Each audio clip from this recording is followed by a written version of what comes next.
दोस्तों, army officer बनना कई युवाओं का सपना होता है, लेकिन हर साल काफ़ी कम नियुक्तियां होने की वजह से कम लोग ही आर्मी ऑफिसर बन पाते हैं। आर्मी ऑफिसर बनने के लिए डिफेंस सर्विस एग्ज़ाम पास करना होता है, जो कि यूपीएससी द्वारा साल में 2 बार आयोजित होता है। इसके अलावा आर्मी ऑफिसर को कमीशन्ड ऑफिसर भी कहा जाता है, जो कि आईएएस और आईपीएस ऑफिसर के रैंक के बराबर होते हैं। तो दोस्तों, अगर आप एग्ज़ाम क्रैक करके इस मुकाम तक पहुंच जाते हैं तो आपको गवर्नमेंट के द्वारा काफ़ी आकर्षक सैलरी आपके रैंक के हिसाब से प्रोवाइड की जाती है। तो दोस्तों, आज की इस वीडियो में हम जानेंगे आर्मी ऑफिसर को उनके रैंक के अनुसार दी जाने वाली आकर्षक सैलरी के बारे में। तो दोस्तों, इस वीडियो के साथ अंत तक बने रहिए। चलिए दोस्तों, वीडियो शुरू करते हैं। तो दोस्तों, सबसे पहले हम बात करते हैं लेफ्टिनेंट रैंक की। लेफ्टिनेंट की यूनिफॉर्म के कंधे पर 2 स्टार लगे होते हैं। इसके अलावा एक लेफ्टिनेंट शुरुआती कमीशन्ड ऑफिसर रैंक होते हैं और इन्हें वायु यानी यंग ऑफिसर भी कहा जाता है। आईएमए या ओटीए से ट्रेनिंग पूरी करने के बाद उन्हें जो पहली पोस्ट मिलती है वह लेफ्टिनेंट की ही मिलती है। इसके अलावा एक lieutenant 9th highest commissioned officer rank होता है। अब हम बात करते हैं इन्हें मिलने वाली सैलरी के बारे में। तो दोस्तों, भारत में जब से 7th पे कमीशन लागू हुआ है, उसके बाद से ही आर्मी ऑफिसर की सैलरी काफ़ी ज़्यादा आकर्षक हो गई है। तो दोस्तों, लेफ्टिनेंट की जो स्टार्टिंग बेसिक पे सैलरी है वह 56,100 रुपये की होती है और बाकी सभी अलाउंसेस को मिलाकर एक लेफ्टिनेंट को टोटल 1,04,137 रुपीज़ पर मंथ की सैलरी दी जाती है। इसके अलावा एक लेफ्टिनेंट अपने 2 साल की सर्विस पूरी कर लेते हैं तो उन्हें लेफ्टिनेंट से कैप्टन के रूप में प्रमोट कर दिया जाता है। तो दोस्तों, अब बात करते हैं कैप्टन रैंक की। कैप्टन के यूनिफॉर्म के कंधे पर 3 स्टार लगे होते हैं। इसके अलावा एक captain 8th highest commissioned officer rank है और इनकी स्टार्टिंग बेसिक पे सैलरी 61,300 रुपीज़ की होती है और बाकी सभी अलाउंसेस को मिलाकर एक कैप्टन को टोटल 1,12,354 रुपीज़ पर मंथ की सैलरी दी जाती है। इसके अलावा जब कैप्टन अपने 6 साल की सर्विस पूरी कर लेते हैं तो उन्हें मेजर के रैंक पे प्रमोट कर दिया जाता है। साथ ही साथ उन्हें पार्ट बी एग्जाम क्लियर करना कंपलसरी होता है। तो दोस्तों, अब बात करते हैं मेजर रैंक की। मेजर के यूनिफॉर्म के कंधे पर एक अशोक स्तंभ लगा होता है। इसके अलावा मेजर इंडियन आर्मी में 7th highest commissioned officer rank होता है और इनकी स्टार्टिंग बेसिक पे सैलरी 69,400 रुपीज़ की होती है और बाकी सभी अलाउंसेस को मिलाकर एक मेजर को टोटल 1,25,152 रुपीज़ पर मंथ की सैलरी दी जाती है। तो दोस्तों, अब बात करते हैं लेफ्टिनेंट कर्नल रैंक की। लेफ्टिनेंट कर्नल रैंक के यूनिफॉर्म के कंधे पर एक अशोक स्तंभ के साथ 1 स्टार लगे होते हैं। इसके अलावा लेफ्टिनेंट कर्नल बनने के लिए ऑफिसर को 13 ईयर्स की सर्विस कंप्लीट करना कंपलसरी होता है और इसके साथ ही पार्ट डी एग्जाम क्लियर करना होता है। इसके अलावा लेफ्टिनेंट कर्नल इंडियन आर्मी में 6th highest commissioned officer rank होते हैं और इनको दी जाने वाली स्टार्टिंग बेसिक पे सैलरी 1,21,200 रुपीज़ की होती है और बाकी सभी अलाउंसेस को मिलाकर एक लेफ्टिनेंट कर्नल को टोटल 2,06,996 रुपीज़ पर मंथ की सैलरी दी जाती है। एक बात और दोस्तों, नीचे आप कमेंट बॉक्स में कमेंट करके बताओ कि आप इनमें से कौन सी एंट्री के थ्रू एग्जाम क्रैक करके आर्मी ऑफिसर बनोगे। नीचे कमेंट में बताएं। तो दोस्तों, अभी तक हमने जितने भी रैंक के बारे में बताया ये सभी टाइम स्केल रैंक्स हैं, यानी कि एक निश्चित समय के बाद यह रैंक मिल जाती है। लेकिन मेजर और लेफ्टिनेंट कर्नल के लिए पार्ट बी और पार्ट डी एग्जाम क्लियर करना कंपलसरी होता है। तो दोस्तों, अब आगे जिस रैंक के बारे में हम बात करने वाले हैं ये सभी सिलेक्शन ग्रेड रैंक्स होते हैं।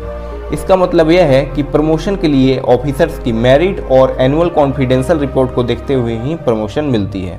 तो दोस्तों, अब बात करते हैं कर्नल रैंक की। कर्नल के यूनिफॉर्म के कंधे पर एक अशोक स्तंभ के साथ 2 स्टार लगे होते हैं। इसके अलावा कर्नल एक सिलेक्शन ग्रेड रैंक होता है जो कि 15 ईयर्स की कमीशन्ड सर्विस पूरी करने के बाद ही उन्हें मिलती है। इसके साथ ही कर्नल को कमांडिंग ऑफिसर भी कहा जाता है और यह इंडियन आर्मी में 5th highest commissioned officer rank होते हैं और इनको दी जाने वाली स्टार्टिंग बेसिक सैलरी 1,30,600 रुपीज़ की होती है और बाकी सभी अलाउंसेस को मिलाकर एक कर्नल को टोटल 2,21,848 रुपीज़ पर मंथ की सैलरी दी जाती है।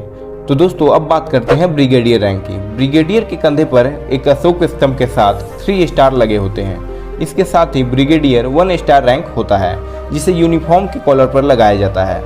इसके अलावा ब्रिगेडियर भी एक सिलेक्शन ग्रेड रैंक होता है और इसके साथ ही उन्हें ब्रिगेडियर रैंक पर सिलेक्शन पाने के लिए 26 ईयर्स की कमीशन सर्विस जरूरी होती है।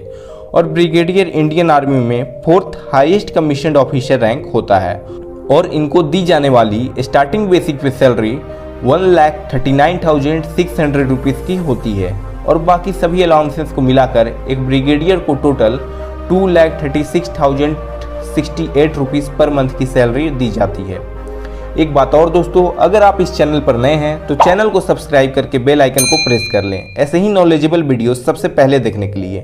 तो दोस्तों अब बात करते हैं मेजर जनरल रैंक की। मेजर जनरल के यूनिफॉर्म के कंधे पर एक स्टार के साथ क्रॉस्ड बैटन एंड स्वॉर्ड लगा होता है।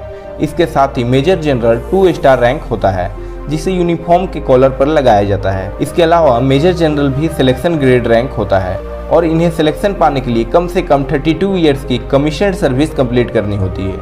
इसके साथ ही मेजर जनरल इंडियन आर्मी में 3rd highest commissioned officer rank होता है और इनको दी जाने वाली स्टार्टिंग बेसिक पे सैलरी 1,44,200 रुपीज़ की होती है और बाकी सभी अलाउंसेस को मिलाकर एक मेजर जनरल को टोटल 2,27,836 रुपीज़ पर मंथ की सैलरी दी जाती है।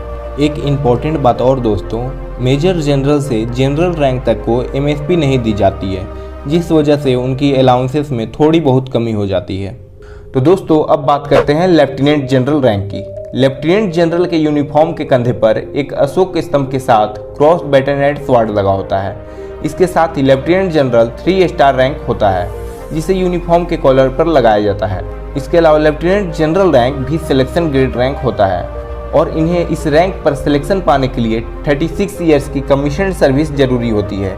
इसके साथ ही लेफ्टिनेंट जनरल को vice chief of army staff के तौर पर भी नियुक्त किया जाता है और यह इंडियन आर्मी में 2nd highest commissioned officer rank होता है और इनको दी जाने वाली स्टार्टिंग बेसिक पे सैलरी 2,25,000 रुपीज़ की होती है और बाकी सभी अलाउंसेस को मिलाकर एक लेफ्टिनेंट जनरल को टोटल 3,55,500 रुपीज़ पर मंथ की सैलरी दी जाती है।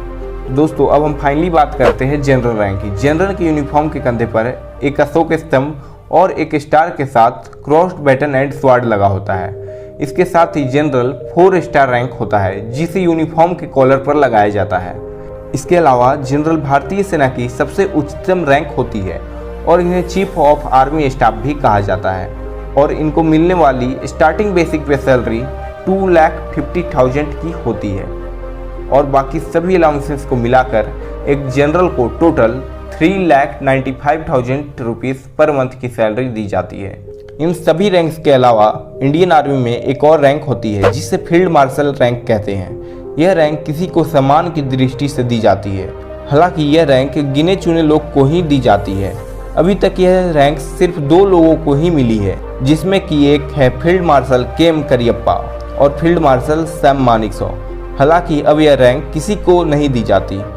तो दोस्तों आज का हमारा वीडियो यहीं पर समाप्त होता है। अगर वीडियो अच्छा लगा हो तो इसे लाइक करें और चैनल को सब्सक्राइब करके बेल आइकन को प्रेस कर लें। चलिए दोस्तों मिलते हैं अगले वीडियो में, तब तक के लिए जय हिंद।